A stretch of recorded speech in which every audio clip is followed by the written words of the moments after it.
sustainability, and lean construction and waste management. Okay, lean construction and waste management we've already looked at, and sustainability as well. So today we're mostly going to look at our health and safety, please remember that we did do these sections before, but we're quickly going to touch on it today. Okay, so getting right into it, we're looking at chapter 12, trend sustainability in the built environment, environmental health, waste and management is the unit's name. So basically looking at chapter 12, we start with our introduction, and basically good health and safety practices is part of good management and not a spate of additional consideration. So that's something that we've come accustomed with these days, and it's hammered in basically every single lecture that one has. If you're in your companies, in the major companies, maybe you will also have a culture of health and safety moments before each meeting. I know especially with some of the big corporate companies that is the case. Okay, it forms an integrated part of the planning and control process. Health relates to the physical and mental well-being of persons at work. Safety, in contrast, is concerned with protection of the workers, passers-by or visitors to site from physical injury. So please make sure that there is a difference between the health and the safety. That's why both are included in the name health and safety. Okay, then welfare forms part of is a combination of both. So welfare relates to the provision of facilities for those at work so as to maintain their health and well-being. Right. It begins with the top of the organization and it runs right through. So you will hear that people talk a lot about the culture within a company. Okay, so site managers are concerned with ensuring compliance with the law, making sure that there is an appropriate safety management system in place for the particular site in question, the identification of hazards that might give rise to accidents on site, assessing the risks arising from hazards in question and putting in place appropriate control measures to ensure that it is dealt with, devising safe systems of work for the project in hand. Okay, so just looking at a hierarchy of safety, this is figure 12.2 on page 237. This is a very important figure for me. Please note that I'm only showing a portion of it and not the entire graph or histogram or organogram.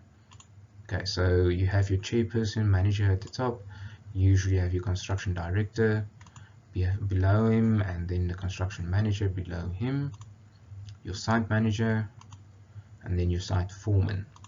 Then you've got your health and safety advisor, usually here in the middle, and you have your links. So on page 237 you will see the director's obligations may entail setting a health and safety policy, allocate suitable resources, monitor overall health and safety performance, or actively promote safety cultures, etc.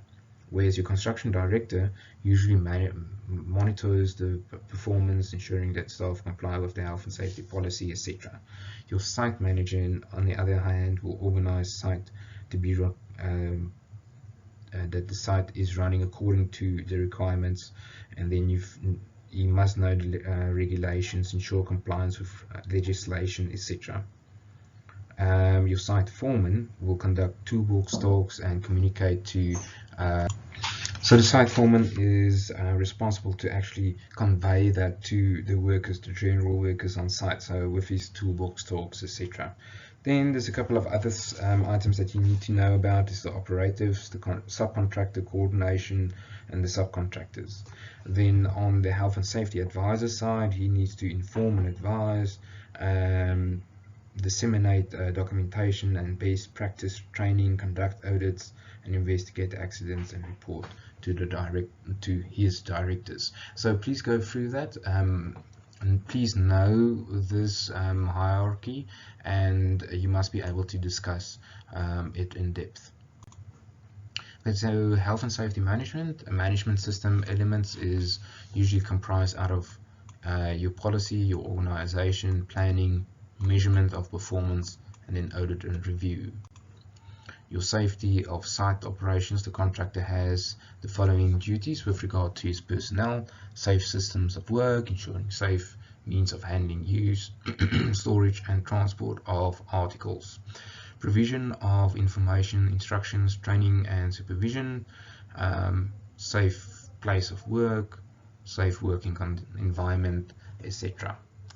Okay, so general stuff that you probably already know.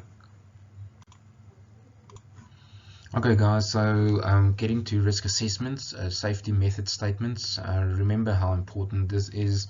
Please go through this health and safety method statement. It's very important. You've known how I have hammered on method statements. Please note that you must be able to differentiate between a health and safety measurement or method statement and a general one. So please be aware of that. So you can go through this at your own leisure. This is also a handy template that you can use on site. Then the contractor's risk assessment. This is also very important, very practical for you guys. Look at the items that has to be included in it. You conduct your sheet piling. For this is now the operation. Potential hazards is then given. Your risk assessment, your hierarchy. So I'm going to show on the next slide. I've got an example. It's usually with your risk histograms that you have. There's lots of them, examples on the internet. I'm just going to show you one of them.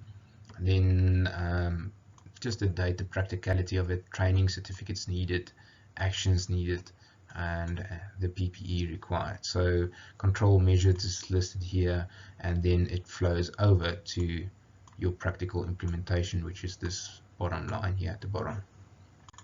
Okay, so hazards and risk, for instance, that you can identify. This is just some examples that's given in the book, but it's working at height, working from a ladder, deep excavations, moving plant or vehicles, mixing mortar and plaster, machining wood, asbestos, solvents, toxic substances, etc.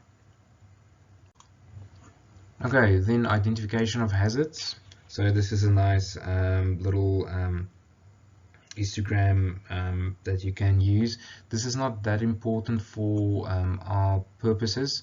It will, however, it is important for you to go through this to enable you to answer discussion questions in the exam. So please go through this. This is also a very good example for your practical work situation. So they've got a couple of examples on this side, and then it's discussed here at the bottom in depth. So it's just identifying hazards, and then as per the previous slide, it is how it's mitigated and so forth. Okay, so this is the risk evaluation form that you usually get to see whether it's moderate. You remember that MH and okay, extreme wasn't on there, and then there was what the other and low. So the previous one only had a medium, moderate and low rating. So it will differ from what type of scale that you use.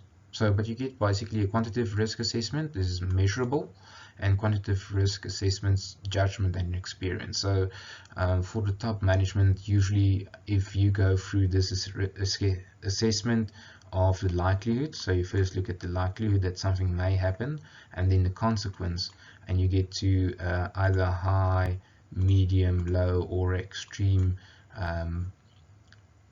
rating for that item, your top management will automatically know who needs to look at certain items. For instance, if it's a moderate risk, a certain general manager can look at it. If it's low, then usually maybe the construction manager may look at it. If it is a extreme item, then usually they have specialists that look at this health and safety items, depending on the size of your company. But that is more or less the rationale behind identification of hazards.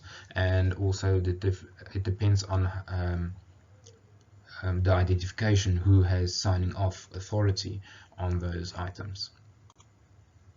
Okay, so site planning, basically just very straightforward. You site perimeters, access, site accommodation, waste disposal, traffic, overheads, lighting.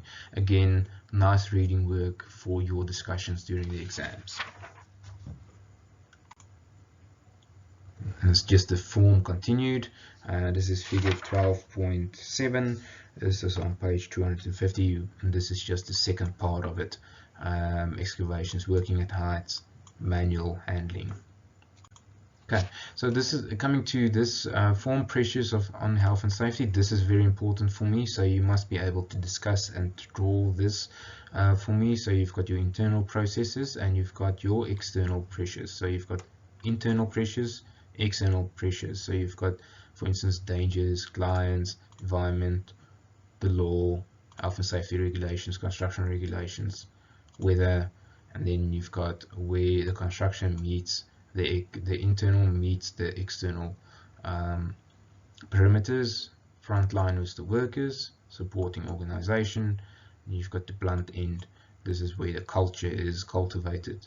Okay, and you've got your technical support, resources, equipment, training, IT support, your program, profit target, and your budget, which is your external or your internal pressures. So very important to be able to discuss this.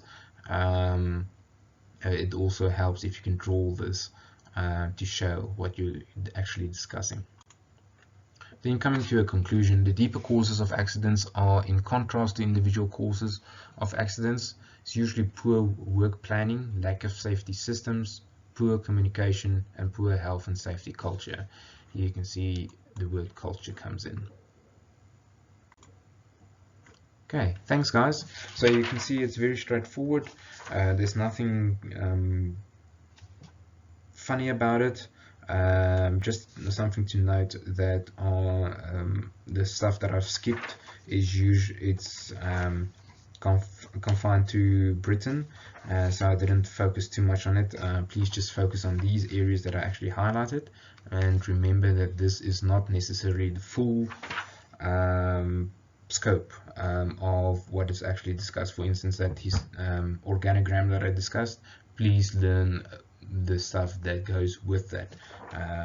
So please don't just learn those 5 items, you must be able to discuss it. Thank you guys.